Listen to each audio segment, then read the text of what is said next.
I spent most of 20 years with Srila Bhaktisundar Govinda Devi Goswami Maharaj in India and on his travels. And we were very safe, and he would overcompensate for us again and again. We used to call him the guru of second chances. Okay. And he was very merciful and very fatherly and warm.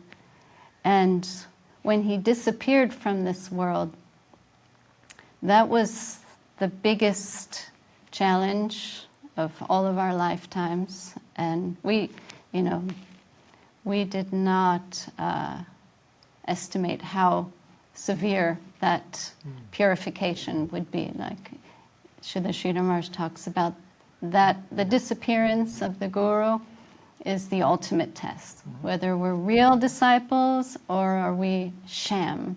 Are we, just disciples in name and on the surface? So that period of having to go through that fire, that test, which still continues, it's still going on, that was when I had to fully readjust myself and my angle of vision and take more help from everyone around me.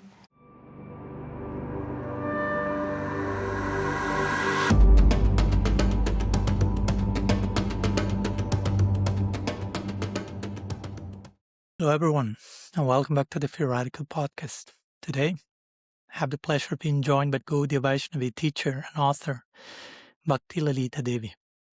Srimati Bhakti Lalita Devi Dasi is a disciple of Srila Bhaktisundar Govinda Maharaj, Sivite President Acharya of Sri Caitanya Sarasvat Math. Born in the US, she lived in India with her spiritual master for 18 plus years and served as his personal correspondent secretary. In 1996, she was given the sacred saffron brahmachari cloth, a revolutionary adjustment made for women for the first time by her guru. And the title Bhakti was added before her initiated name, Lalita Devi Dasi. She is now based in Chiang Mai, Thailand, and time to time travels the world encouraging the hearts and nurturing the faith of devotees and friends worldwide, sharing the philosophy of Gaudiya Vaishnava culture and the practice of bhakti-yoga. We had a very nice, interesting, deep conversation with Bhakti Lalita Devi talking about the feminine heart of bhakti, about her own journey, her connection with her Gurudeva, with Srila Siddhar Maharaj, her experience as a Kirtaniyas, living in community, sharing the knowledge worldwide, and many beautiful related topics. So you're welcome to the table. This is the Free Radical Podcast, and to support it, please subscribe to our channel by clicking on the bell. And if you feel nourished by the conversation, feel free to like it, share it, and drop your comments so we can keep this conversation for what it is, an ongoing dialogue with reality. So, without further ado, dear friends, here is Bhakti Lalita Devi. Bhakti Lalita Devi, thanks so much for joining us in the Free Radical Podcast. Welcome. Thank you very much, Maharaj, and it's a great pleasure to be here, and so appreciate your invitation. And just in the past couple weeks of knowing you, really appreciating your contribution, something very substantial, substance over form, as Srila Bhakti Sridhar Dev Goswami Maharaj taught us in his Vani. You're doing that, emphasizing that, and it's shining through and it really inspiring, as well as some of your kind of real honesty and empathy, transparency. Really appreciate that. It's very fresh and inspiring. So thank you so much. To quote one of our devotees, Jivana Didi, she says, "Thank you for being on the planet." Deep gratitude for your humbling words of appreciation. And again, I don't like to take those words lightly, and also do not like to take those words like I'm already there, but at least as Srila Bhakti Dev Goswami will say, one is to be judged according to one's ideal. So even if I'm not up there yet, so to say. At least trying to sincerely pursue the ideal already is a big blessing. And yeah, I consider myself blessed by grace of so many beautiful ideals that we have received. So thank you so I much think for joining. we're all in that boat. Yeah, the blessing boat, the blessing Titanic. It's really titanical. So yeah, we are in. I mean, I invite you to the conversation today. The podcast is known as Free Radical Podcast, and the title has had different meanings across the years. But recently, for me, these two words, free radical, radical, of course, may sound like a scary word for some. Or there comes a radical, he will burn all the buildings or whatever. But actually, radical comes from the Latin radix, which means something to the root or to the core. So for me, free radical means how to freely explore the roots of things, no? In a free way, without fear, without taboo or intimidation. And by doing so, at least for me, I trust that if we give ourselves permission to explore the nature of reality freely, that will take us deeper and Beautiful. deeper. Beautiful. I'm actually surrounded by radicals and revolutionaries. So Yeah, that's a good place to be then. Yeah, and I'm yeah, remembering how Mahaprabhu will reply to Ramananda Roy in their famous Sambat conversation, and something will be said by Ramananda Mahaprabhu's are, right? Like that superficial, go deeper, go deeper.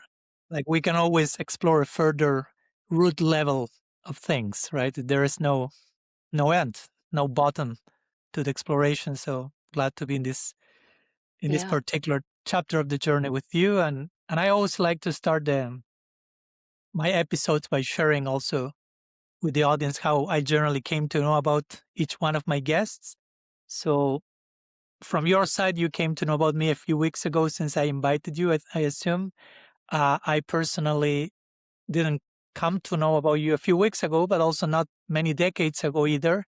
I came to know about Srila Bhakti Dev Goswami Maharaj since basically day one of my introduction to to Gaudiya Vaishnavism, like 27 years ago.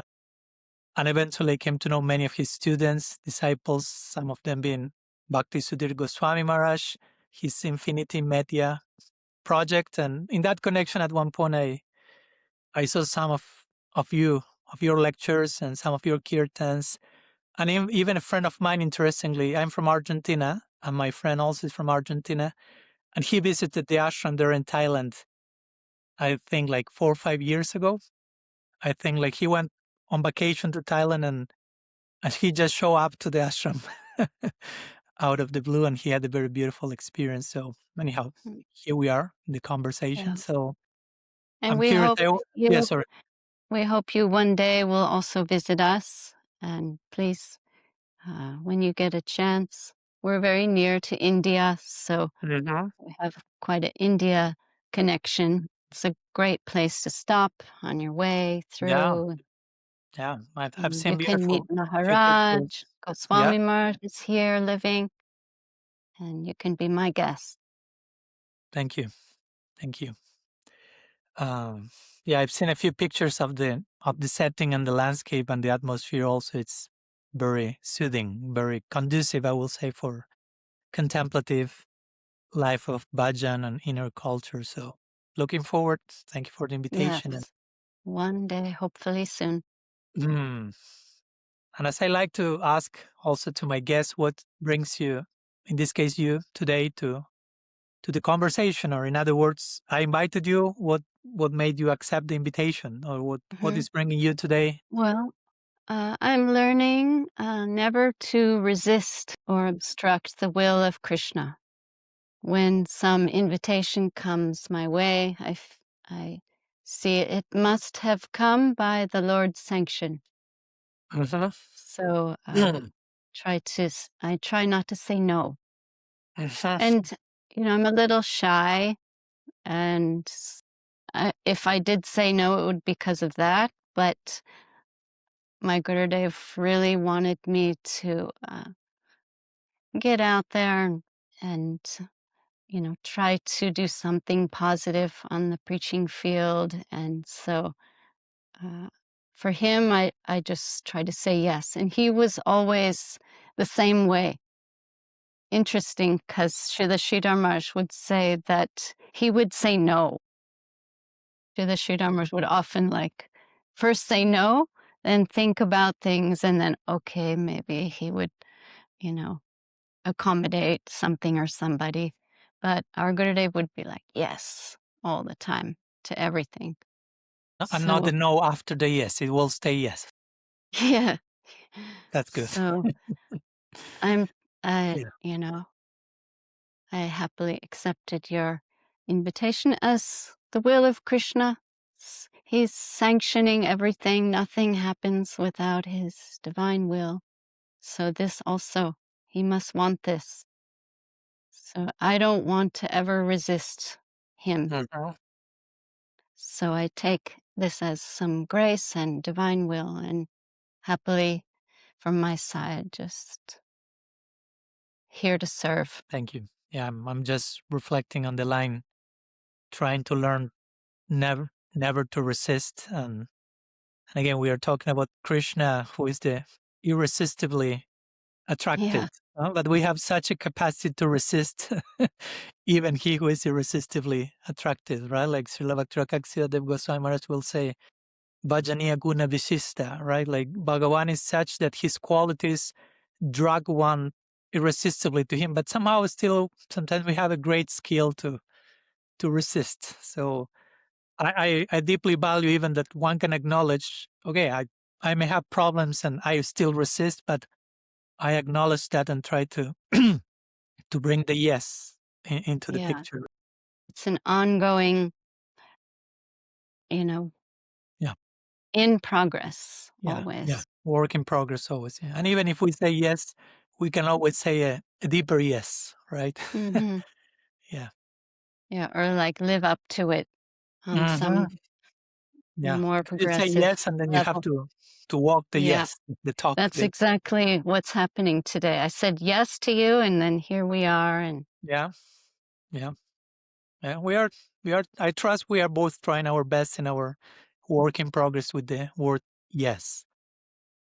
Srila Sirmach will like to invoke so often, right? With the word om saying, you say yeah, om, that's just yeah, now, right? Okay. Yeah. Om means a means a big big yes. yes. Big yes. Hmm. So, Lalita, if you want to share with us a little bit, just to begin or continue with our conversation, a little bit your journey in this lifetime that took you to the feet, let's put it that way, to the feet of Gaudiya Vaishnavism among so many genuine spiritual paths. Why this one in particular? Hmm. I believe we're all picking up from where we left off, Mm, and it just happened so fast in my life. I was so young when I joined the Chaitanya Sarasvat Math. I just directly went to Navadvip and took initiation from Srila Govinda Maharaj. It was late 91, 92. And, I remember telling my friends in high school, you're all going to find me in some ashram somewhere. Just you wait and see. It was just a seamless, very quick progress. It there was was just some momentum there already. something pushing me in the background, maybe some kind of sukriti Hmm. by some causeless mercy. Yeah, yeah. We can Yeah. humbly So, acknowledge that this may not be our first lifetime. It's not our own separate merit doing so, right? yeah. So, yeah, I was gently brought to the lotus feet of Srila Bhaktisundar Govinda Devi Goswami Maharaj. I felt very much at home. The mott was, and throughout all the years of expansion, it was like a family. So I felt like I was coming to my family, my spiritual father and brothers and sisters. And at that time when I joined, Srila Sridhar Maharaj's sister, Rama Pishima, was living there, and our Gurudev's mother, Tarangini Didi, we called her Thakurma, grandma. Mm, She was living there. So many elders were there, and it's like one big family life and very sweet. And as the mission grew, that was never lost. So it's like a homecoming. Home comfort, like Srila Maharaj Yeah, always real described, home. right? Yeah. But how you ended up in Navadvip to begin with in the beginning of the 90s? Because Yeah. for nowadays with technology and internet, interestingly enough, I've met different devotees that I asked them who was your Bhartma Pradarsaka guru who first talked to, and many of them will reply nowadays like an algorithm, Mm-hmm. right?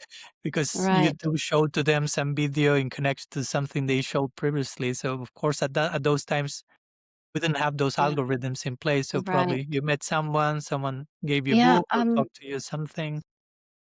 I was living with some Vaishnavas in their home in Okay. Eugene, Oregon. Okay. And you might have heard of Sagar Maharaj, Bhakti Yes. Ananda Sagar Maharaj, who made many of our books. He Uh-huh. came to the Okay. visit our community there, and he was on like a pre-world tour, visiting different centers and seeing where would be an appropriate place to bring Srila Govinda Maharaj on his first world tour, and he stopped there.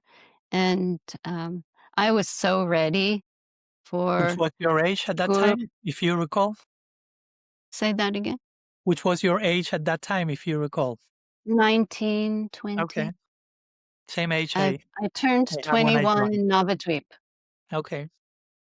And so I was so ready.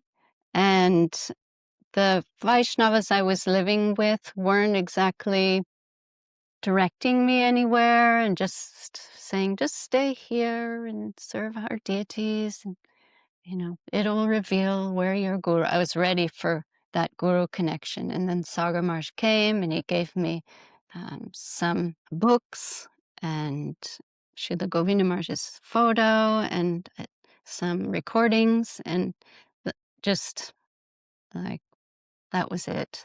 Like, yes, this is the voice of my guru. This is, I feel that my soul's connection is there. And as soon as possible, I just made my passport and got on a plane. And I said goodbye to everybody that time. My parents, I didn't think I would ever come back. I said goodbye to my parents. See y'all. It's been great knowing you. Sounds familiar. And That pattern sounds familiar, especially at 19 or yeah, something. one-way ticket to India, burn my bridges. Little did I know that I'd be going back in like the following year for some time. But yeah, Sagar Maharaj really inspired me. And I stopped in London on my way to Navadvip and met the devotees there. And then landed in Navadvip. And Madhusudan Maharaj, who was Mahananda Prabhu, then took me to Navadvip on the bus. And we entered the Math just as the deities of Srila Sridhar Maharaj, Gandharva Govinda Sundar, they were brought to the upper tier of the mandir because there was a very big flood that year.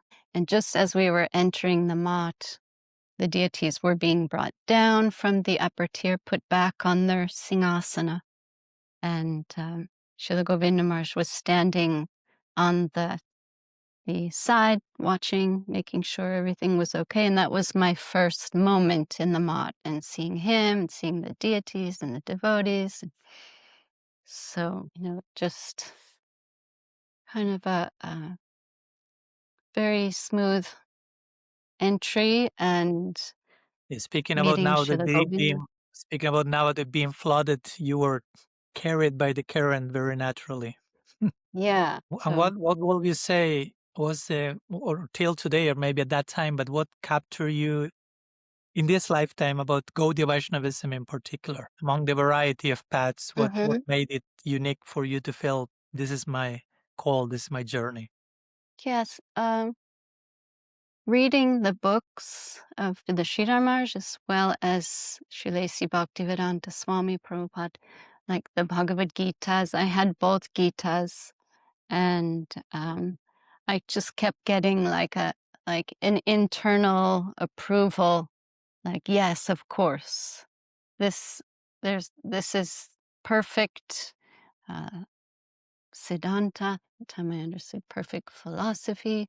It's comprehensive. Nothing, like I could see the qualitative differences amongst different traditions and religious conceptions, and seeing like something is most substantial and full-fledged when it comes to Gaudiya Vaishnava culture and bhakti. And so it was like, didn't take long, just reading a couple chapters of Bhagavad Gita, and like again, like the Sukriti must have just been like pushing me, and happened very fast. Yeah, I cannot avoid hearing your journey, comparing notes, and it's like, yeah, similar patterns in many ways, like Yeah, 19 sure. years old, reading Bhagavad Gita, before and after Bhagavad Gita, knowing Bhaktivedanta Swami Prabhupada and Srila Siddha Maharaj basically at the same time. So it's always beautiful to find common pilgrims on the journey, so to say, sharing many elements in common. In this case, in this lifetime, so to say, as a Vaishnavi, I'm always wondering about the female principle in bhakti. How do you understand the feminine principle in bhakti? Not merely as a gender, but as a mode of being, so to say. I'm always very interested about a proper, healthy integration of the feminine, whether for biological woman, but for everyone else as well. Many times, especially for those male-bodied Vaishnavas also. Srila Sridhar Maharaj talked about in his youth, he was, he grew up in the Smarta Brahmin section, and he had some preconceived idea about women. There was some like heavy stuff in the scriptures he was coming across, and his auntie saw some attitude in him. He talks about this, that like little, some derogatory attitude, slight, but there. She called him out on it, and explained to him that like all women are part and parcels of Lakshmi Devi, so they should be respected as such. And he said that hit him deeply, and from that day on, he could see that all the women are part and parcel of Lakshmi, and respect, and that is instilled in the Caitanya Sarasvat Mat. And our Gurudev, he was a father of 3 daughters, and his ladies section was very powerful. He gave us so much facility and responsibility, and actually had a preference for the ladies. He would say openly, like, I have so many good daughters, not so many good sons. And it was always like a ladies first kind of mood. So we were there was so much trust, so much freedom, so much respect there, that it was very nurturing for us to just, be servitors in a very safe way. And I never once in all my years of living in the mission of Mahaprabhu felt like I had to fight for my rights, or like never felt like I had, I was being suppressed or oppressed. That just wasn't the mood in my upbringing in the Chaitanya Saraswat Mat. So,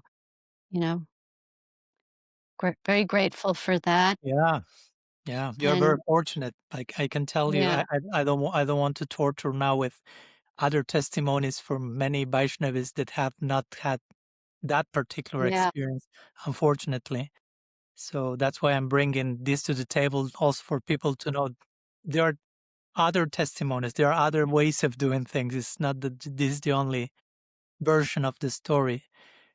Because again, for me, it's so, how to say, ironical that despite in our tradition, there's so much emphasis on the feminine in so many ways, not only in how we are to see ourselves as feminine in one way, in terms of the units of dedication, we are worshipping the supreme goddess, Krishna himself as Mahaprabhu.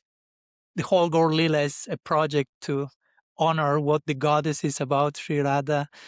But sometimes, paradoxically, Gaudiya Vaishnavism, in some places at least, is misrepresented, in my opinion, in a rather patriarchal way, or like toxic masculine-like way. Again, sometimes there may be unresolved issues or even childhood trauma from some leaders that then it plays out in how do they relate to the feminine principle, and it has terrible consequences, in my opinion. So I'm wondering for you, Some of it's like, sorry, tell me. I was just going to say in response to that, like Dark Ages, kind of archaic conception coming from that. And, it's no longer relevant really in this day and age. Yeah, totally. But We still, can't control the way people think, but, leading by it is example, what at it is. least, right? Yeah, acting in a way that shows an alternative to people. Yeah. Especially, I'm thinking while we are talking about all this, I'm thinking about some recent issues in the wider Gaudiya Vaishnava communities, particular to one community, and you may be aware of that, in terms of some ongoing discussions about whether women can act as initiating gurus or not, and some other related issues in connection to women and the role of women and the position of women. And in this connection, I want to bring, of course, a very interesting topic in your case, which is that your Gurudev gave you saffron cloth and even a title, right? Bhakti Lalita Devi. And that was 1996, I think. You were given saffron brahmachari cloth, and which in one way is an unprecedented adjustment for women at the time.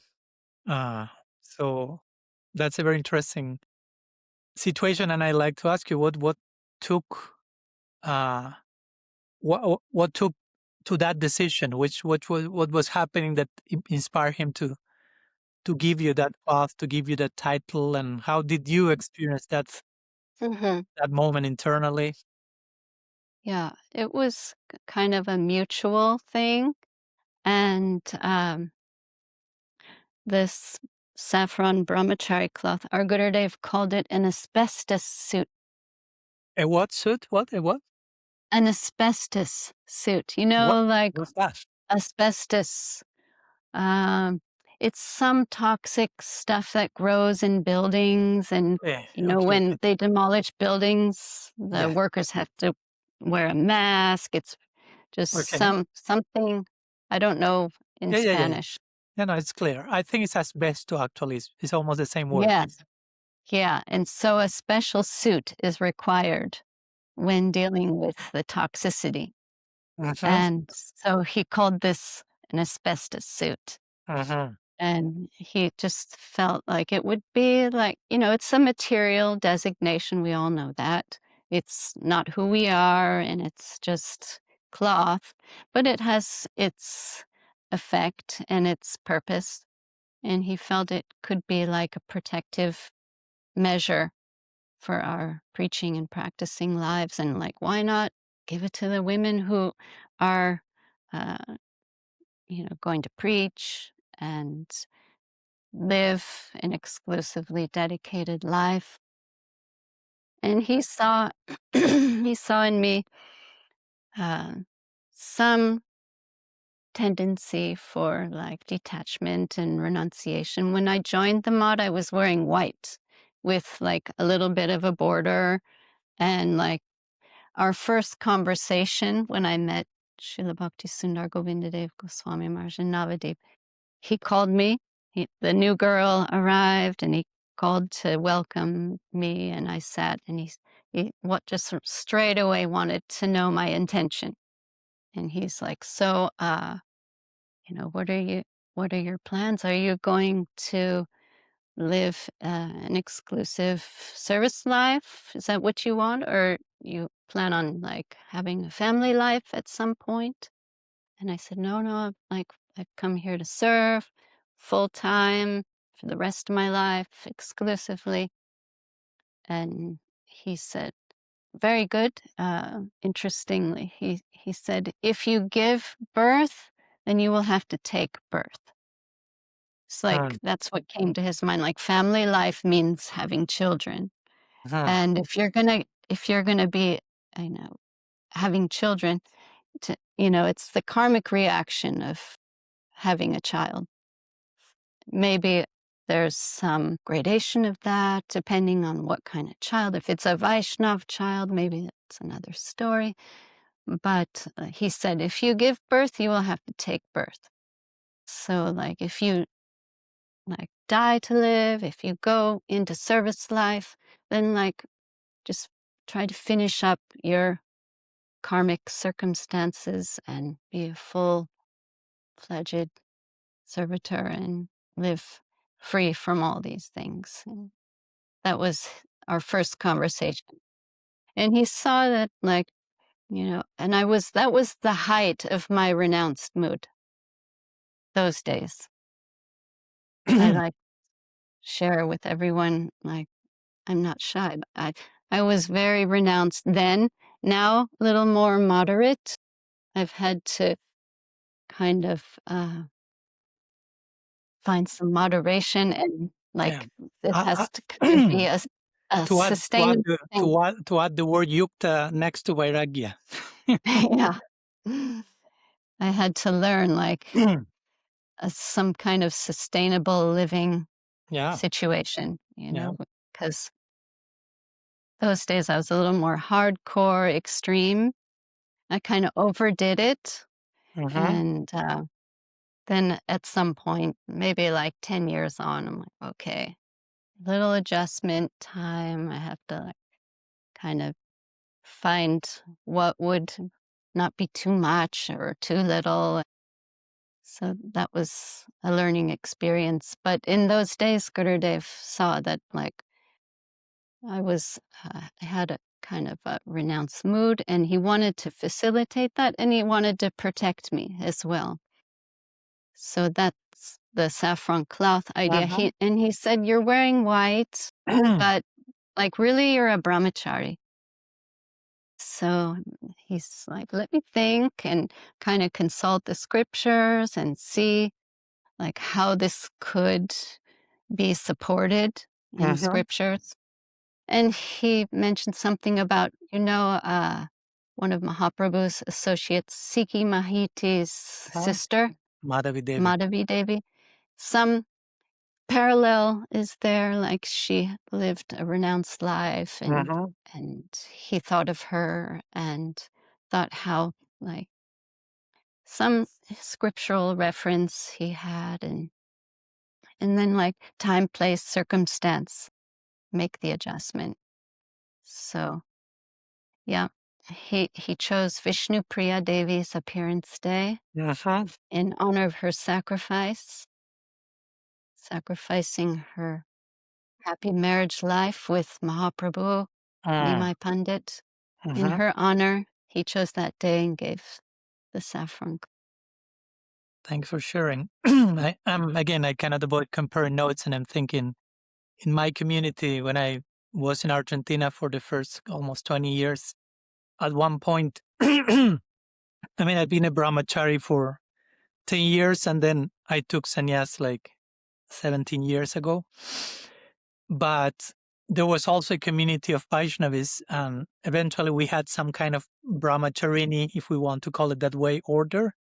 And they will, in this case, they wouldn't wear saffron, they will wear white with a particular color, white with some line of blue, but they were called like Vishnu Priya. The order was called Vishnu Priya in honor of Vishnu Priya Devi. And also I was thinking about what you mentioned regarding your first hardcore decade as a renunciant, and of course we all have the strong, wild times in the beginning, being younger, and eventually renewing our vows in terms not that there was any breaking of the vows, but just an ongoing adjustment to keep the essence of the vow up to date.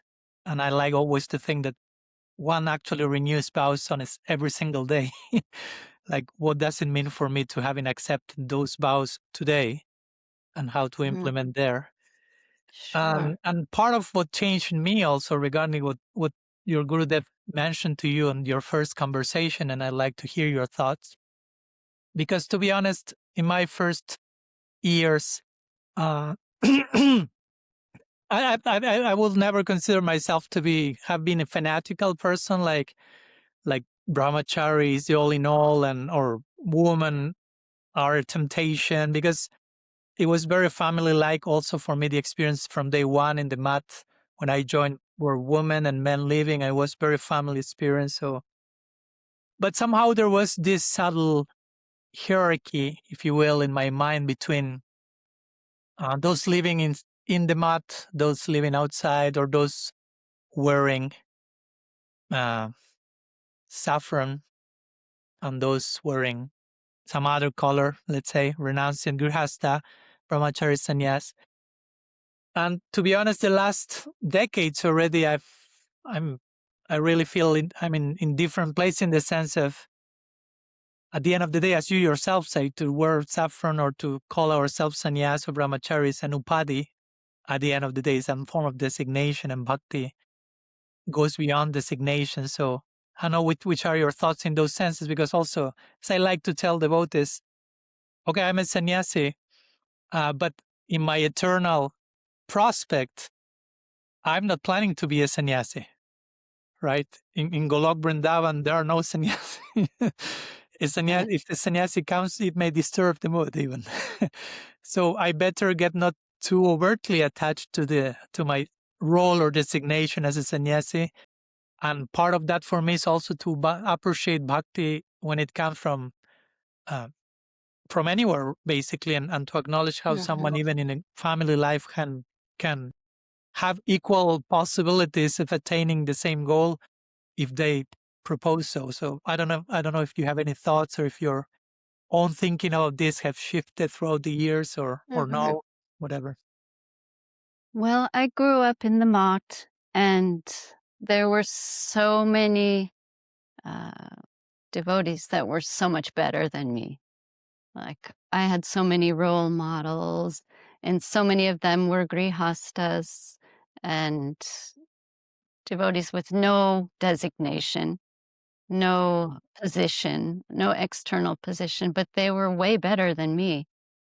So I always had that to kind of have that in my environment as something when we weigh and assess ourselves and our positions. I could see that, like, really, you know, I'm so junior to so many of my godbrothers and sisters and aunties and uncles. We have many, what Goswami Maharaj calls the trifecta devotees in our mission. 3 times perfect. Prabhupada, Srila Sridhar Maharaj, Srila Govinda Maharaj, they've had these 3 guardians, these great guardians in their life. And they're numerous devotees who are so great. So, and so many of them are just humbly living their lives, taking care of their families. And I always had such understanding of their greatness, and my aspiring to come out of the mud of the world, of my my own limitations and imperfections, just being aware of my own shortcomings and trying to stay humble. So that helped, having such great association and that kind of mood would, because I wasn't living with like, newcomers and like neophytes. I had so many superior devotees association, and that was very helpful to grow up that way and have kind of develop a good attitude. And I can imagine how, of course, being surrounded by many seniors or superiors, as you said, can have its challenges in its own way if that environment is not friendly and loving, because one can get neurotic about I'm inferior, they are too high, or comparison. But if it's the combination of seniority and affectionate seniority, it's more like an empowerment and an ongoing Yeah. reminder, as Srila Siddhar Maharaj will say, like guru is your own potential appearing in front of you. So like each one of these seniors will be like beautiful horizons that reflect back to you like, oh, this is all that you can be, something like that, right? Mm-hmm. So then it gives hope. Exactly. It gives hope rather Mm-hmm. than neurosis, so to say. And Lalita Devi, I'm thinking apart from the saffron cloth that your Gurudev gave you, as I mentioned, he also gave you a title, right? Bhakti. So Bhakti Lalita Devi. I'm thinking maybe somehow in line with sometimes sannyas receive a title beginning with Bhakti many times. Yeah. So, I think that's why. mhm, mhm.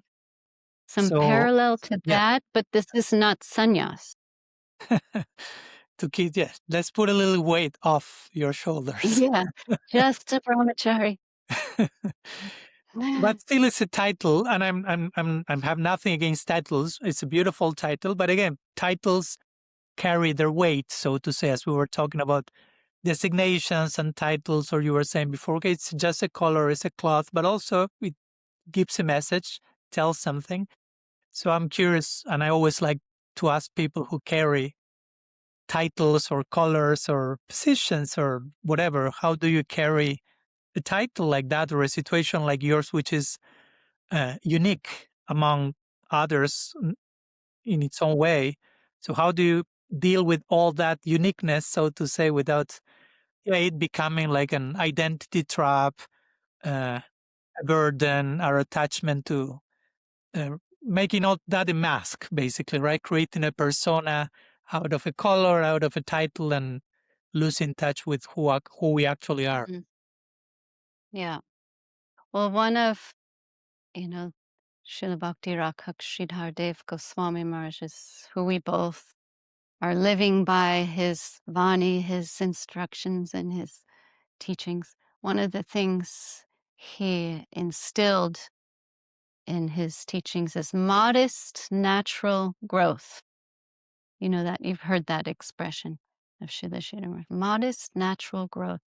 And that's always kind of been at the forefront of my life. And when I sign my name, I don't write bhakti. I just put a B and a dot because that's something I have to live up to. And, I honor it, it's there. And when people call me that, I respond to it. But, it's something that, we have to, that has been given to us, but we have to live up to it. So it's something I'm aspiring to live up to at some point. Yeah. So modestly, naturally growing in this divine culture. It reminds me of this verse from the from the Bhagavatam says Swa adhikari yanishta saguna parikirtita, like to acknowledge one's adhikar, basically where we are is real beauty and real virtue, and from that we can make progress in a realistic way, as you say, in a natural way, in an Mhm. organic way, in Mm. a way that is sustainable for everyone. Yeah. And it may require, like we both mentioned, of our own journeys, progress means elimination and new acceptance, and that Uh-huh. goes on in a conceptual way as well. And we have to adjust ourselves as we're going along. Yeah. Yeah. Yeah, the journey is never like a straight line. Like the other day, I was listening to a lecture from not a Gaudiya Vaishnava, from an artist from Argentina, actually. And he was saying, as an artist, that if you observe nature, there are no straight lines. No, that doesn't exist in nature. Like Mm. reflecting how life never moves in a straight line. Like it's predictable. I start point A, it takes me to point B, and like Srila Maharaj will quote so many times this line from Ujjwal Nilamani, Hari Bhagati Premna Shrabhava Kutilabhavet, like love moves in a crooked way, like Mm-hmm. in zigzag. No? It's not like straight Yeah. line, predictable. So I can imagine all of us may begin our journey as brahmachari, as sannyas, as devotees, like, okay, I'm starting here. This will be the next chapter, and eventually we'll conclude here. And we'll look back after a few decades, and there was so much beautiful unpredictability that was, necessary part of Mm-hmm. the journey, right? Yeah. Forever student.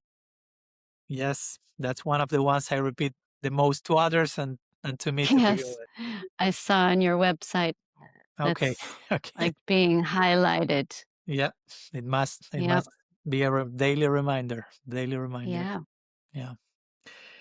So, Lalita, they've been thinking maybe also regarding to what we are talking, and again, thinking about many of the conversation I have with many bhakti practitioners, that many of them unconsciously, sometimes consciously, but sometimes unconsciously, even they relate to bhakti through striving or proving or trying to deserve or trying to earn, trying to even impress Krishna or impress the guru, or like, and I'm thinking again, going back for a moment to the feminine heart of bhakti, as I like to think of. For me, a feminine heart of bhakti is inviting me more, not so much to prove myself as worthy, as perfect, as deserving, but learning to receive grace rather than earn it. So I'm curious if you have any thoughts on that based on your experience in terms of Sure.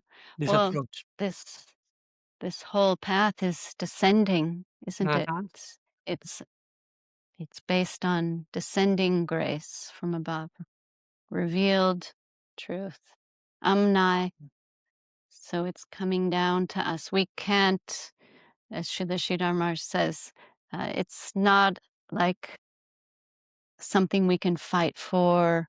It's a gracious grant from above. So it's coming to us. We are just in the receiver section. We're here as receivers and trying to make ourselves as good receivers, never based on our performance. We can just conclude that right away, Thank a you few for giving days. us that conclusion right away, because that saves us of a lot of exhaustion and Yeah, neurosis. Even. yeah.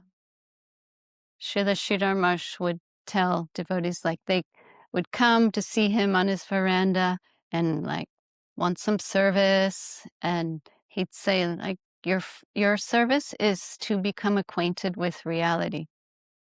That's your service. So like do that.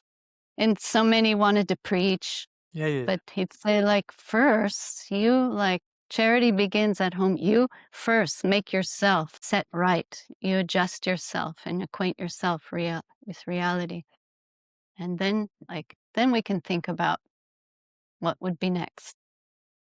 great. Because one of the things that I say the most in my sharings also is a similar situation in which devotees will go to Srila Siddhar Maharaj and ask him for service. And another of the replies he will famously give, and I was the other day listening to an audio where he actually, of course, was saying that, is his reply to service was change your angle of vision, Yeah. right? Acquire the proper angle of Yeah. So vision. that in itself is a lot of service. And when you acquire the proper angle of vision, in one sense, you don't even need to ask for service, in the sense that everything around you becomes a service opportunity, right? But it may take time to develop that vision, and as you say, it's time is spent on the receiving end, but it's not selfishness. It's not like I'm losing my time. I should be just serving as if it's only giving to others, but also, as you say, becoming acquainted with realities is seva as well, right? It's not just passive, selfish consumption, but it's, as you say, preparing the heart to honor the descending grace and then return the embrace accordingly. Yeah, exactly. Yeah. And I'm thinking Did you because, ever? yes, tell me. Yes, Marsh, you first, please.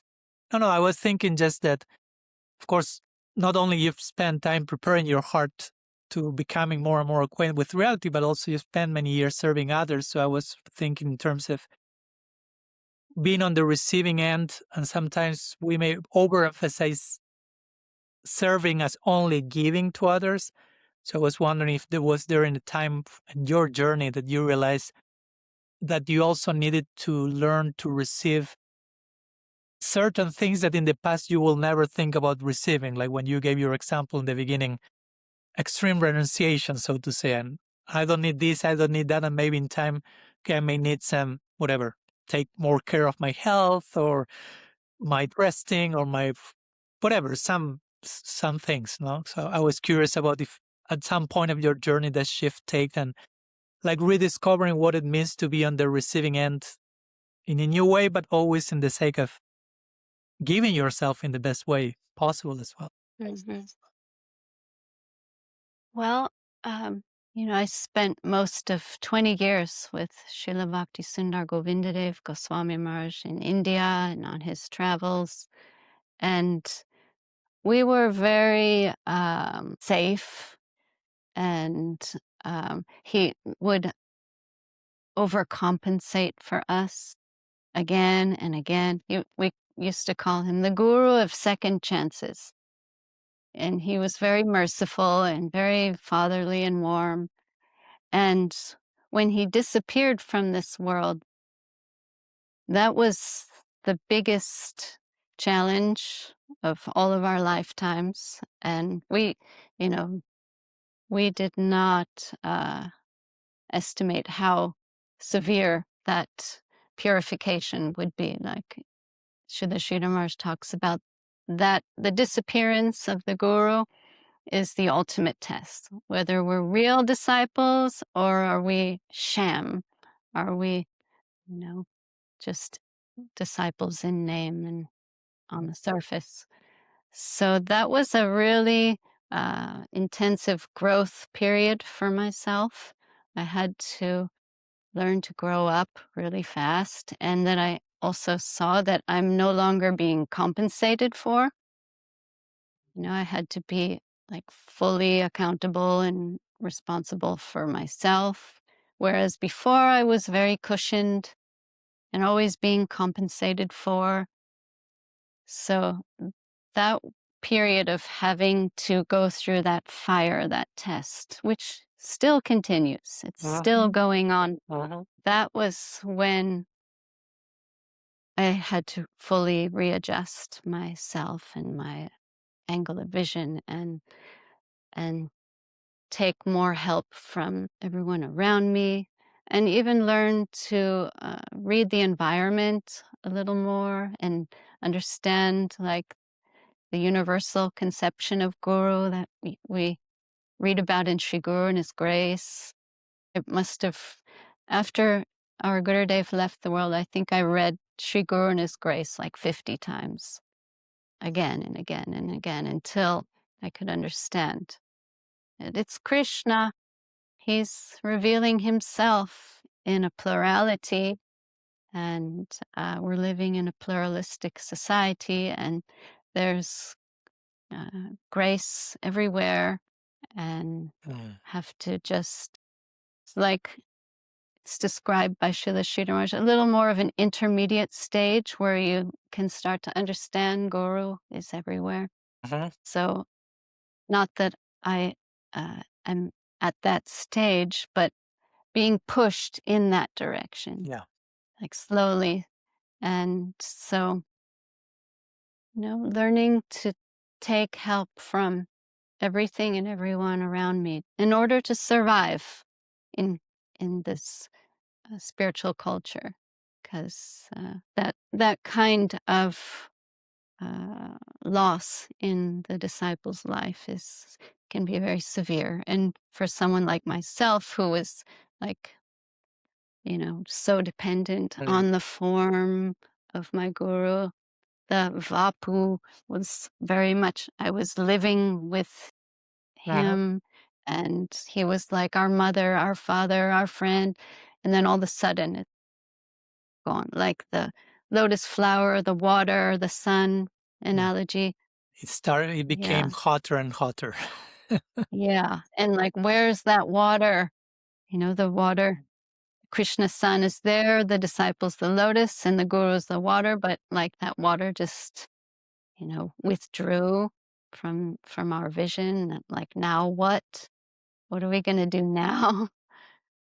And like really had to go deep and beg discover for grace, a and new source of water still present there, right? yeah, had to start like being a humidifier, sucking it in from everywhere. Yeah. Well, thank you for sharing that. And of course, I know it's a very personal, sensitive part of your journey, and of any genuine student. That happens, as you say, when guru turns unmanifest, so to say, at least from certain vision. That's a big test. And again, I cannot about relate to my own journey, which my case is slightly different. But there was some type of guru death, if you will, not so much in the terms of physical death, but distancing from a relationship. Yeah, But it was very similar in the sense that, yes, suddenly it's like, okay, not only where's my guru, where's my point of reference, but also who am I? Because my identity was somehow, my sense of identity was developed in relationship to a certain person. My service departments were related to a certain mission in which that person was. So when suddenly all that is not there, it's like a whole existential crisis in terms of literally, who am I? And you cannot think exactly. about anything else apart from that. You have to solve that foundational question. But I really connected to what you mentioned about how, if one is sincere, of course, Krishna, original guru, Chaitya guru, will, even though there may be a dark night of the soul in between, and of course it's corresponding crisis and bewildering and overwhelming, normalizing those chapters of the journey, liminal space. But eventually Guru starts to manifest in so many ways.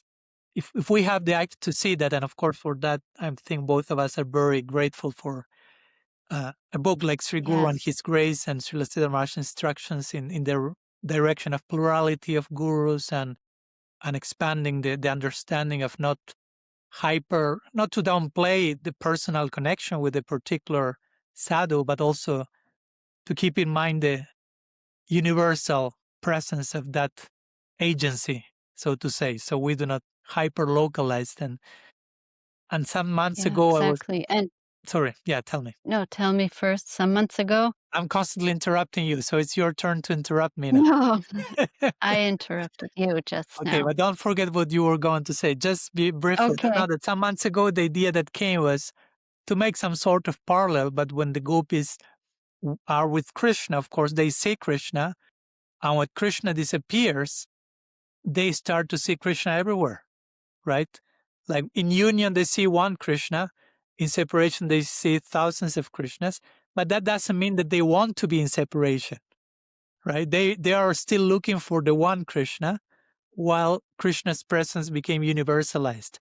So somehow I could draw some sort of parallel in my own experience in terms of, okay, connection with one guru, suddenly separation, but somehow the guru principle starts to appear from different situations in life, friends, brothers, sisters, unexpected people, while Exactly. still longing for the connection, not like using that as an excuse to everything is guru, so I don't want to be connected. But Yeah. so that was my point. When you shared with us a little bit of your story, some of Srila Sridhar Maharaj's words came to my mind, that the infinite has infinite alternatives. And I think you have some very real experience of that. And do you know the context of that? Did you hear how that came about? I don't know if you refer to the context, because there are similar statements that come to my mind that, for example, someone would say, if the finite can understand the infinite, that means the infinite is no longer infinite? Or that was some other context that you were referring Well, to?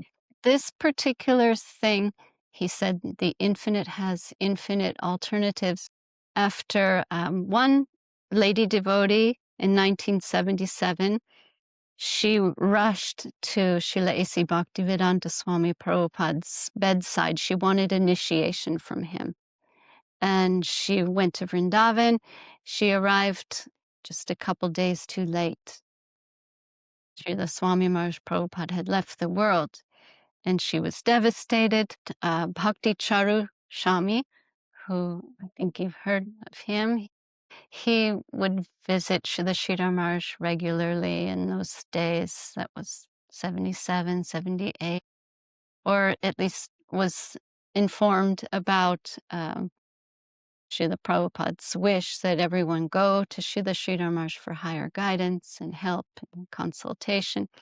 So he suggested to her, seeing she was devastated, she missed Prabhupada. But Srila Sridhar Maharaj is there in Navadvip, so go get your initiation.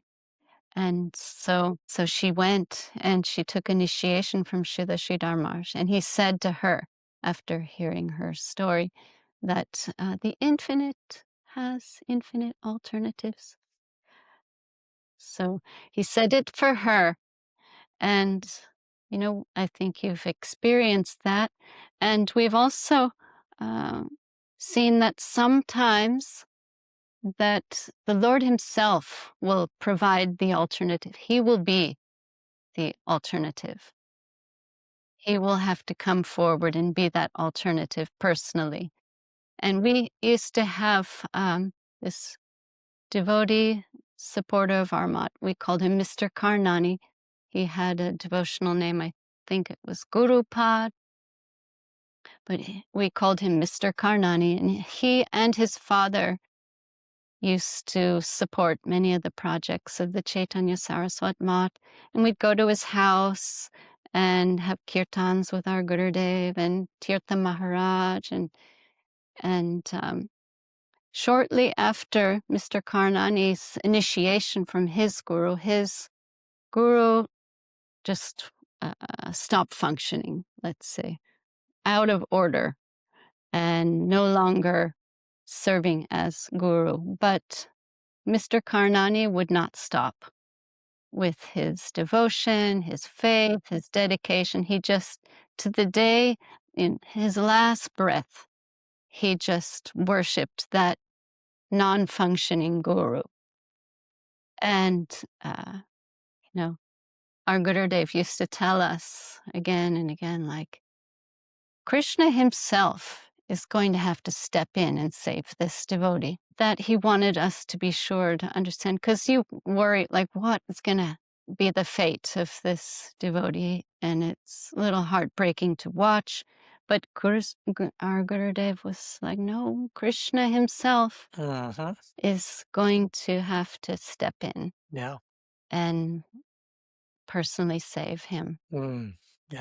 So we see in this case that the infinite has infinite alternatives, but that alternative may be Krishna. And I personally, not to go too much into the details of my own journey, we are more interested into your journey today, but I can recall in that big moment of loss, feeling such an overwhelming degree of Krishna's presence in my life to compensate the loss, going to what you just mentioned. Krishna has to fill in the gap, fill the loss with his presence. It was like undeniable, overwhelming. So I'm sure.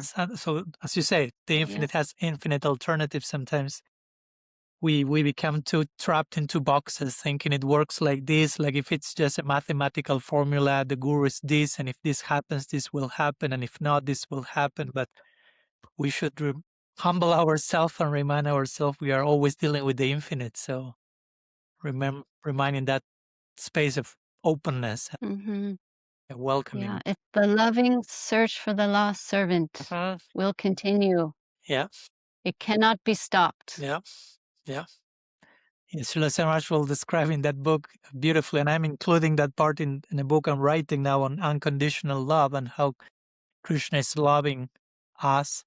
And he says in that particular book, like Krishna is engaged in the loving search for the lost servant, and then he adds that's a mad campaign, right? Like he's madly chasing after each one of us, like with that degree of compassion and love. So, and used to share that to everyone, and generally many times when I do that, everyone is down in tears because, yeah, we need to gain awareness of how much we are being.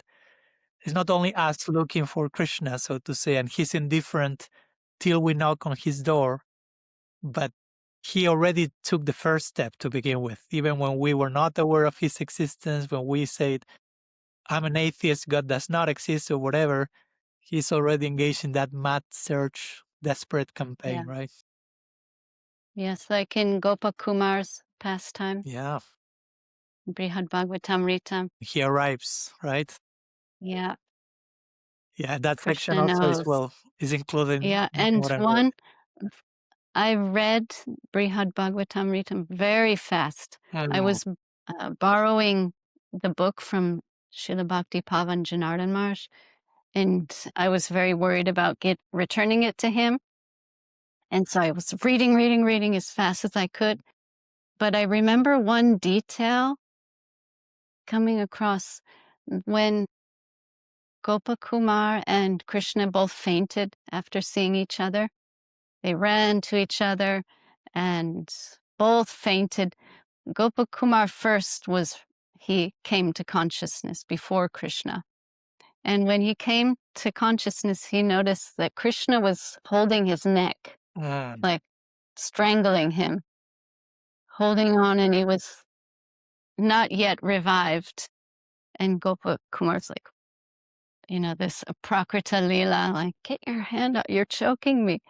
Taking the Lord's hand off his neck and then like trying to revive Krishna. Yeah. Yeah, and Krishna then telling him, right, like, you did me such a great favor by coming here to me. Like this type of, in this line, he's expressing not the other way around, right? Like you came and I will give you my favor. No, like you're doing me such a favor, you're giving me your blessings by being here. Yeah, we have such a humble God at the end of the day. We have to be reminded of that. The other day I was reading a line from Mahabharata where after Draupadi was calling Govinda while being disrobed, and Krishna at one point after all that happened, he tells Draupadi, that cry of yours has created a depth in my heart that still now I'm not able to repay. Like such a degree of gratitude and humility and yeah, it's so moving. Recently, I was talking with the Prabhupada Swami Maharaj disciple, and he pointed to one commentary of Vishwanath Chakravarti Thakur in the Brahma Stuti in the Prayers of Brahma, where Vishwanath Chakravarti Thakur is paraphrasing Krishna, and Krishna is telling his devotees, like, I'm not only grateful for the service you offer to me, but I'm even grateful in advance for all the service that you have not yet offered to me. So that's too much gratitude. That's too humbling, right? It's even difficult to imagine how someone could feel that way, right? So, but I think we really need to get to those points to have our heart melting and really feel inspired to engage in bhakti for the right reasons, right? Not out of fear, out of intimidation, out of I have to follow these rules, but irresistibly attracted to such a sweet absolute. Yeah. As Srila Sridhar Maharaj says, Krishna capturing our hearts.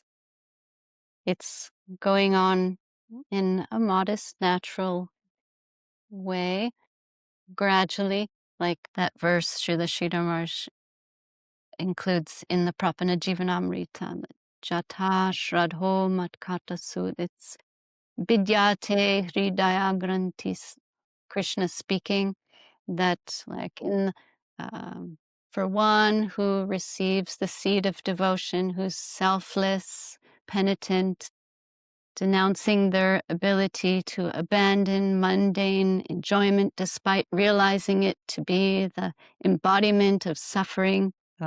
In the heart of such that kind of aspiring devotee, the Lord says, I ascend like the rising sun, dispelling all the darkness and all the hard knot of mundane ego severed and all doubts slashed and all mundane action is exhausted for that earnestly aspiring devotee. Such hopeful things are there. And like this is one of my favorite verses. But it's going on in such a, seems like slow motion. We feel some hope coming from above, but we feel the stranglehold of the world. We're still very much not free of all unwanted things, but striving to just do our part as servitors. Yeah, and as I'm thinking, bringing, as you mentioned, the word hope, right? We always need hope, especially when we feel hopeless, and knowing that our hopelessness is not actually true. There are always reasons to say om, to say yes to higher prospect, and even if we put, as I like to say, all our anarthas, if we were able to put all of them together in a condensed way on one side of the scale, and if the other part we put Bhagavan's grace, Mahaprabhu's grace, all our anarthas put together can never be more powerful than that divine grace. So just bringing that reminder to the picture always keeps, hope in place. And we need to be expert in doing that, or need to be surrounded by people who are expert in mirroring that back to us, so we continue, as you say, striving for hope. Yeah. Isn't one of the limbs of Sharanagati being confident? Yeah. Being confident in the Lord. Bhagavan will protect me. Yeah. That's beautiful, because sometimes we take Sharanagati as some type of forced labor, or like convincing me of something that I'm not too sure, but it's something very beautiful and positive, like trust that you are protected, accept you're being maintained, and experience that. Bhakti Lalita, I'm thinking, we also, I mean, not only you, but in this case, you love Kirtan from what I can tell. I've listening to you doing some Kirtan. You have recorded some albums, and I can tell that you love Kirtan, and I can tell that Kirtan loves you as well. It's reciprocal, it seems. You are entangled in the sacred love affair with Kirtan. So, of course, Kirtan is one of our, if not the most sacred practice, Harinams and Kirtan, Yuga Dharma. But sometimes Kirtan can, if we are not careful, I will say, if we are not becoming acquainted with reality, as you say before, enough, Kirtan may end up being more musical than mystical. Let's put it that way. So as a Kirtaniya yourself, how do you discern the difference between devotional expression that is performative and devotion that is truly transformative, to make a play of words here? Well, I'll just give you the straight truth of the matter here. I'm not a kirtanier, and I'm living I do not mean like fancy singer and expert musician, just to clarify, because some people use kirtaniya as that, like you've been training raga and tal. I'm talking about not even trained, but internally trained. And if you don't agree with that, we may be respectfully disagree on this one. Well, I just wanted to tell you the truth is that I don't know if you've ever met Srila Bhakti Bimal Avadut Maharaj. He's my brother, and he's the owner of our temple here and our project coordinator. This is like his property and his company, the Full Dome Pro 360 Dome Cinema that he uses ultimately for preaching. is, we're living in his property, and he's the one that is putting me in the recording studios, asking me to sing this, that, and so it's like a duty. I'm trying to make him him happy and trying to do my part as a contributing uh, unit of this ashram. So it's like a duty. It's something I'm kind of put in that position for service, and a lot of the recordings that we do are used for the dome production. So like a lot of those things you'll see on like Spotify, we just whipped them up in a day for like some project, and we can just share it with everybody afterwards. So it's not really what I do involved in kirtan. I prefer it in the temple with no cameras, no recordings, just singing for the Lord, singing with the devotees. That's where I'm happiest doing kirtan. And all the other things were like service projects and asked of me by my brother.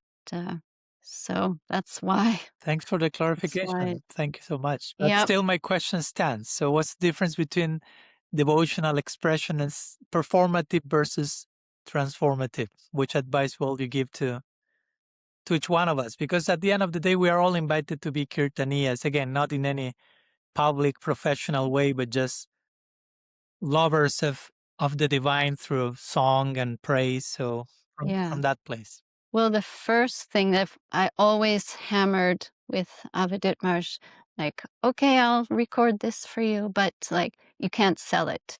It can't be a business. There can be no monetary thing involved in this. It's for the Lord, it's kirtan. It should never be like some kind of business venture.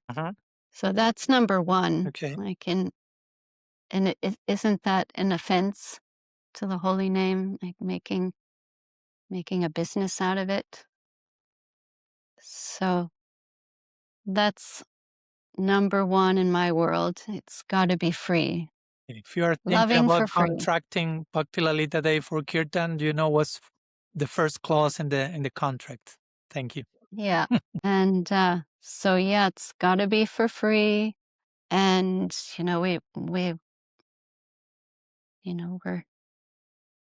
this is our yoga dharma, and so we're doing that for our purification and for our upliftment, and it's all for service. So that kind of attitude has to be there. Non-offensive attitude, and in a prayerful way. Always perform Sankirtan. That's what comes to my mind. Thank you. Thanks for sharing. Recently, chanting japa, but somehow came this to me in connection to what you're mentioning. This famous verse, Atasri Krishna Nama, Dinabhabit Grahyamidri, and so on, that starts saying how you cannot access the name and form qualities of Krishna without the material senses. But when one uses those same senses with a seva attitude, all that becomes manifest. So I don't know, it came that click moment, aha moment of, the main attitude in singing, in doing kirtan, is trying to do it for the pleasure of who we are invoking, basically. And when that's in place, you have an spurti, you have an experience of the divine, basically, right? It's simple, but somehow we miss. Sometimes we miss that, or even, as I like to think, we sing the name and think we are calling Krishna, Radha, Krishna, Mahaprabhu, like they are somewhere else far away. But the name is not different from the name. So the very moment you call them, they're already there. So, Yeah, so hosting that's their presence, beautiful. right? Like being good hosts, and you say Hare Krishna, they're already there. How to host them, how to receive them properly. Yeah, that's a beautiful and encouraging way to think about it. How do you personally Thank you. relate to speaking about Kirtan and verses related to Kirtan? I mean, for me, one of the most important ones is Mahaprabhu's golden rule, as I like to call the golden rule of the golden Lord, the third verse of Shikshastakam, Hmm. which is, again, it's a famous verse, but sometimes, I don't know, it's some people may be a little scared of it because of too much humility or too much tolerance, or sometimes the way humility and tolerance is defined or even demanded becomes a little bit traumatizing for some, so they don't want to have too much to do with the verse, but they end up throwing the baby away with the bathwater, so to say. So Hmm.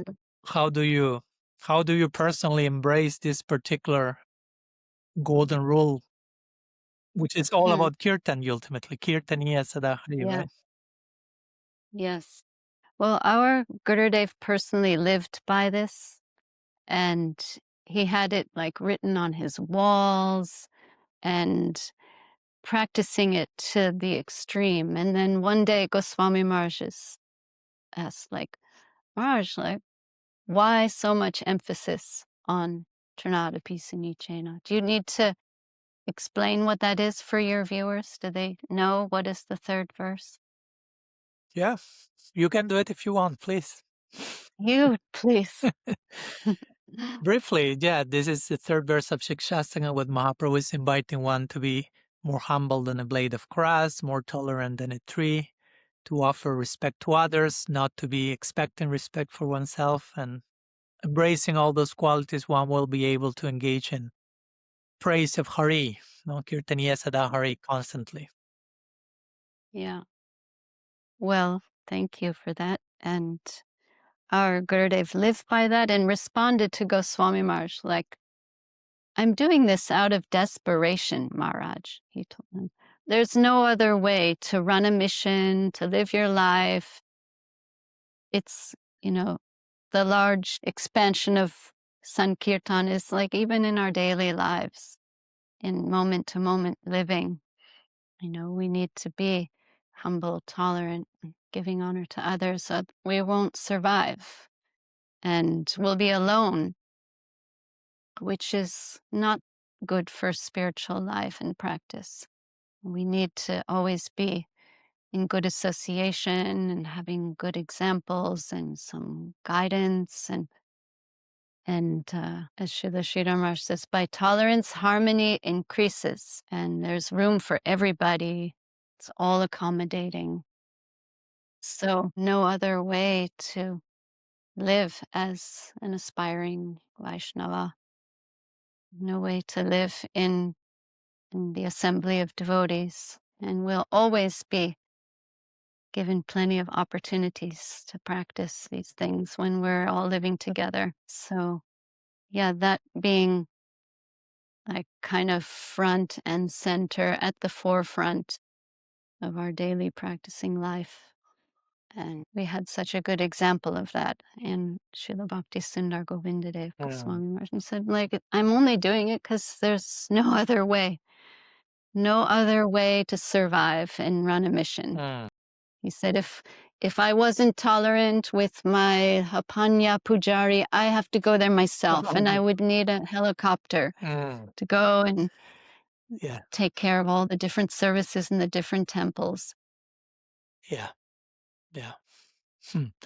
Thank you for that. Yeah, we cannot not embrace that verse. Basically, there it's not that there's an option, Right. so to say.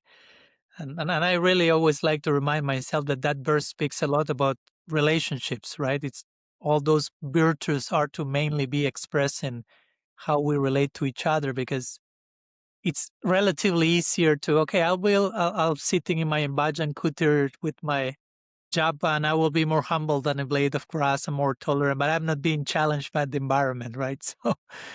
So we will see how much we are willing to walk that talk in how we deal with others. No? And I like what you mentioned, that the understanding of tolerance, and I may extend it to the whole verses, like creating space and accommodating. And recently this word spaciousness has come to me a lot. So for me, that's a word that also defines it best, like spaciousness, like creating, holding space for everyone and everything Mhm. prosper and thrive. So, which is not easy. Again, this is not an easy verse. It's not an Mhm. impossible one either. I like to always say the opposite of easy is not difficult. The opposite of easy is impossible. Difficult is the middle Mhm. path, right? Just difficult enough, challenging enough for us to continue growing. Mhm. You probably heard Goswami Maharaj quote, we specialize in the impossible." Mhm. He quotes, it's some American writer, I believe. I Okay. can tell you later who said that, Okay. but he often quotes that in his talks. Mm. That the quote is, "We need more people to specialize in the impossible." Mhm. Swami Maharaj would attribute that to Vaishnava culture and Mm. practicing bhakti and Yeah. being humble, tolerant, giving honor to others, and embracing the infinite. Yeah. And again, to have hope that what seems impossible can become possible to some degree, because if it's always literally impossible, it may be discouraging, right? So how to hunker for that in a way that is, yeah, sustainable. But again, yeah, we receive such a high ideal that is very tricky to navigate a very high ideal in a way that we don't become discouraged in the way, right? And we can make it a sustainable journey without being complacent and lazy, but also without like becoming overwhelmed by how high the ideal is and we end up being discouraged. So very expert navigation process. Yeah. I'm thinking, Lalita Devi, about your association with your Gurudev. Of course, you were his personal correspondence secretary for nearly 2 decades. And of course, as you say, implies you had considerable both Bapu and Bani. So I'm thinking, if you had, maybe this is a very difficult question, but if you had to choose one essential lesson you received from him, what will it be? And I'm saying it's difficult because probably there are so many, but sorry to be so reductionistic here. Mhm. Oh, that is a tough one. Yeah, I know. But maybe whatever comes first to your heart now. And Mhm. we know that there are way more than that, but whatever comes now. Really? I don't even know if I can answer that. You are totally free not to answer any of my I questions. might have to get back to you. No problem. We can do it. That's excuse for part 2 at some point. Mhm. Yeah. Well, you already spoke about the third verse of Shikshastakam and his emphasis on that. That could count as a reply if you want. Mhm. I'm also still processing everything that and digesting everything that I learned and saw and experienced with Srila Bhaktisundar Uh-huh. Govinda Dev Goswami Maharaj, our Gurudev. One thing, he was very trusting with us and empowering. And as his secretary, we can talk about it now. Before, not so much, but he would have us write his letters for him and then show it to him, and he would like correct it, add something, subtract something. So we really had to be spacious, using your word, like kind of try to tap into his mood, his MO, modus operandi, how he operated, what he liked, what he didn't like, his response and his approach to problem solving, and very much had to channel that in and kind of be also like learn a little bit of telepathy, Um, reading his mind a little bit, and just it was an amazing exercise, amazing service opportunity that he gave us. And so some flow was there. And, Krishna says, I'm the ability in man. So, like in this instance, our Gurudev gave us the ability to do that, to serve him. And what it meant to serve him and what it took to serve him, he supplied that. And that's, had some long-term benefits, and being able to understand where he's coming from and how, what boundaries and parameters need to be there sometimes. And those also are subject to change and development. And that, getting back to your question that I didn't answer. You did, finally. Thank you. Yeah, this is it. Right. No, This, it's beautiful because it may sound like, oh, yeah, writing emails and even doing it in his name. For some people, it may be even disturbing. But actually, I was thinking it's a very beautiful invitation in the sense that you are obliged, not by force, but by force of circumstance, to really, as you say, attune with what your Gurudev will say, what his spirit. So that really prepares the heart for, like sometimes you hear about these different types of disciple that who Guru says something and the disciple does not, does not obey. And someone hears what the Guru say, they obey, and someone do not even need to hear the Guru, they're already doing that. Or if the Guru is about to say something, they anticipate what will come from the heart because they're already so much in align with that. So I see this type of seva engagement is a very beautiful way of creating that type of oneness of heart, so to say, right? So, it makes total sense that it's a highlight for you. Yes, and that service kind of just the gifts that came from that service stay with you for life and helps you kind of live your life and know what my guru wanted, what he thought, what he liked, what I should be doing, and keeps us like you have that ideal overhead at all times, and it's it. And so, yeah, that was a lot of instruction came through that service. And also, one of things I learned from him in that service is the no response is also very powerful.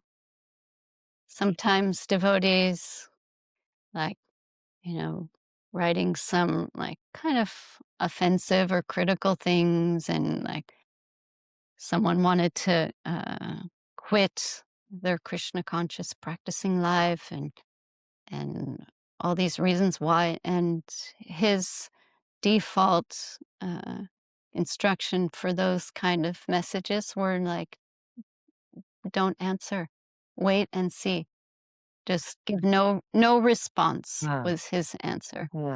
And that would trigger the devotee on the other side to almost always rethink what they said and go through the whole process of self-correction, self-edit, self-adjustment. And very often they're not hearing back. They just wrote this, oftentimes crazy letter to him, and then they're not hearing anything back, and they're like, no, what did I say? Silence becomes loud. Yeah, then they write back like, don't give it to him. Like, don't show him that. Don't show him that letter. Or like, if it's too late, like, please apologize. Like, I didn't mean it. I'm sorry. So also like not being reactive, not responding to negativity and unfavorable, like inauspicious things. It has its power of by not responding to it. Yeah, for sure. I learned that one from him. An important one, yeah. And you were talking about self-editing. I mean, inviting the person, in this case, to self-editing. But also before you mentioned how being servant of your Gurudeva in terms of writing emails sometimes also invited you to shift and change your angle of vision and think how to write and engage in an ongoing process of, again, changing your angle of vision and perspective. And personally, I always like to emphasize this idea of, and I draw a lot from Srila Siddhar Maharaj from this, and my recent book was a lot about that, how reality is ever evolving and divine love is always growing and expanding, and Krishna is always ever fresh and ever new. And that invites us to, again, never put the sweet absolute into a box and label and, okay, I know who Krishna is, I know what love is, I know what guru is, I know what bhakti is, and go to this toxic place of too much certainty and always leaving space for a new disclosure, a new experience, a new level of mystery, even, if you will. So I'm curious how's your own relationship with the divine changed over time, no? And if so, how do you make peace with that evolution, so to say? Mm-hmm. Well, thank you so much for mentioning that, because of all the things I just said that I've learned and I've received from my Gurudev, still I can't be overconfident about my understanding of it. And that's when the sadhus and the Vaishnavas and the devotees come in, and just being receptive to the grace in the environment, and just taking shelter always of the higher sources in our lives that are coming from Krishna, Mahaprabhu. So, yeah, we can't be too sure of ourselves if even, 20 years of living with the Guru, that's nothing. And how much I missed also. I'm becoming more and more aware of that as the day goes on, as time goes on. But yeah, and we're getting constant reminders how small we are, how fragile we are. We are students forever, Yeah. right? And the infinite includes Yeah. infinite possibilities. So how much can we claim that we know it, or how much can we colonize the infinite, right? Yeah. And when you live with so many devotees, like I've been living in a crowd for 3 decades now. And is the crowd Even getting too crowdy, or you are fine with the crowd? Oh, it's Have you made peace with the crowd? I'm not like yeah, I'm not actually that's not so easy for me. That's the one thing that I tell everyone. I may not be able to do this forever, living with all of you all the time. I live with like 30 people every day here. I hear you. And yeah, when you're living with so many, you can't be self-centered. You have to see someone's crying, someone's needs help. You have to attend to the needs of everyone and be conscious of the of everyone around you. I wouldn't trade it for the world, and it's been so helpful, like character building, and gives you social skills, and you're always practicing humility, tolerance, giving honor to others. But you're also like in everyone's turmoil, and Yeah. and you have to constantly be practicing. You always have to. It keeps you in a dynamic practicing. As we talked before, maybe also opportunity. sometimes being on the receiving end, in the sense of I need some time or space to recover, to give myself again, to be in good shape, to tend to the necessities of the community. Sometimes there may, at least how I make the journey sustainable for me.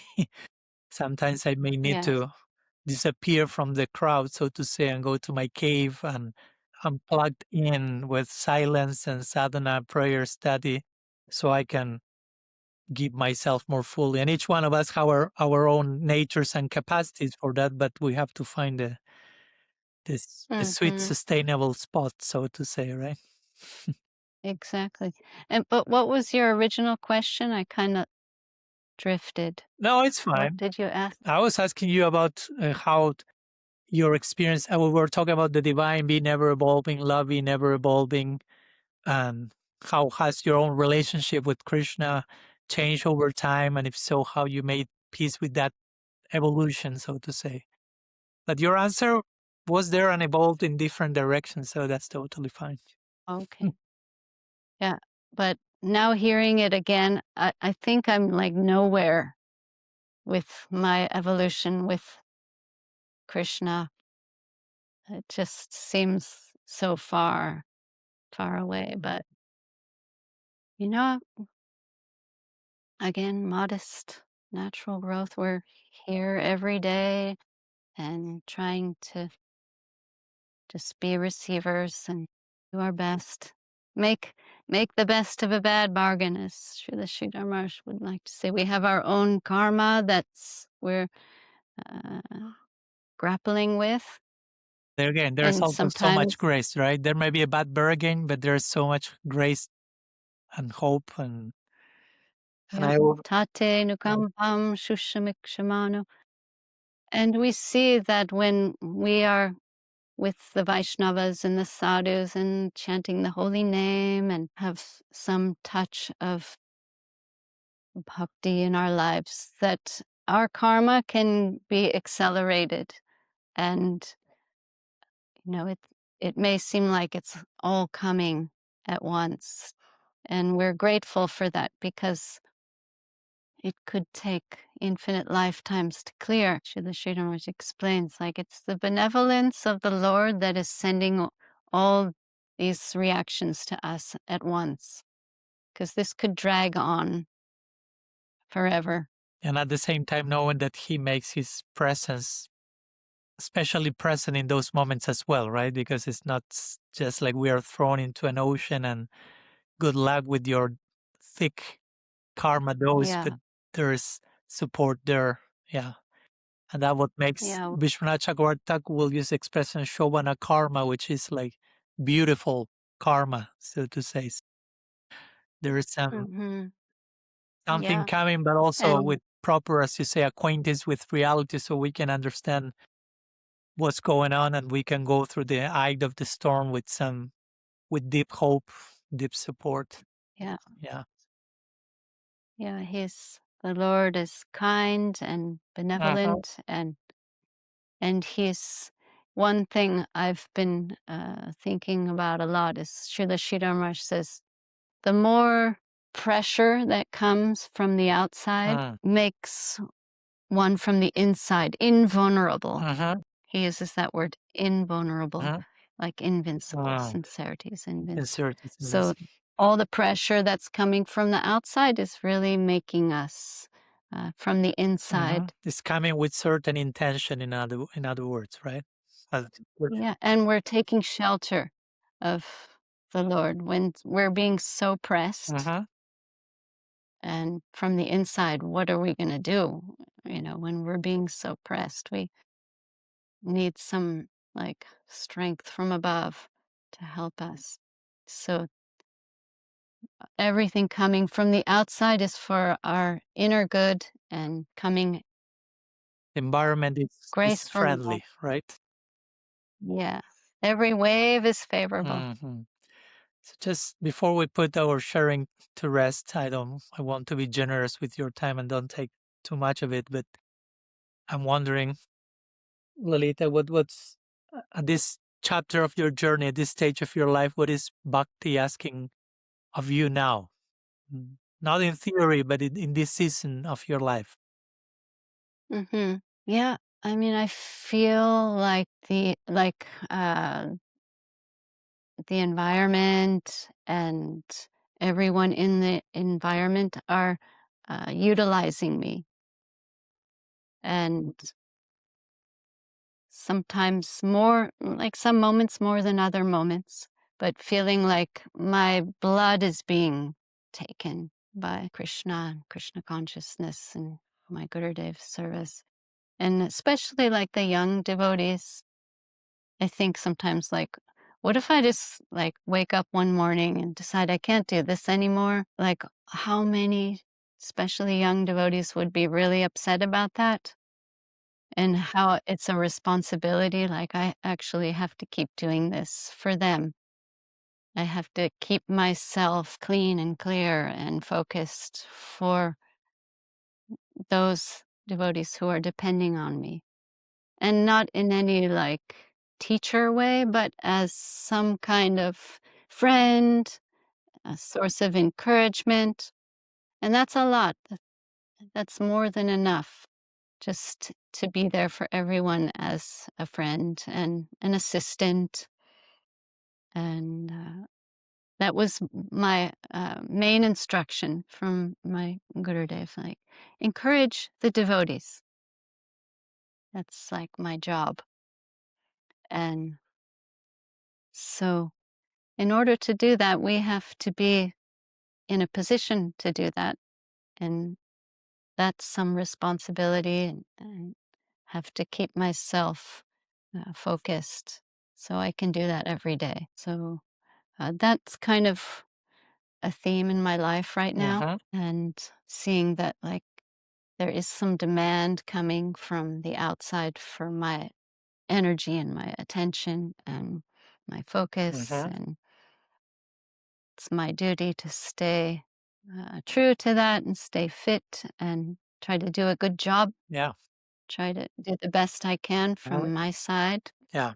Of course, being so dependent on grace. Yeah, now just trying to do my part. I want to do it well.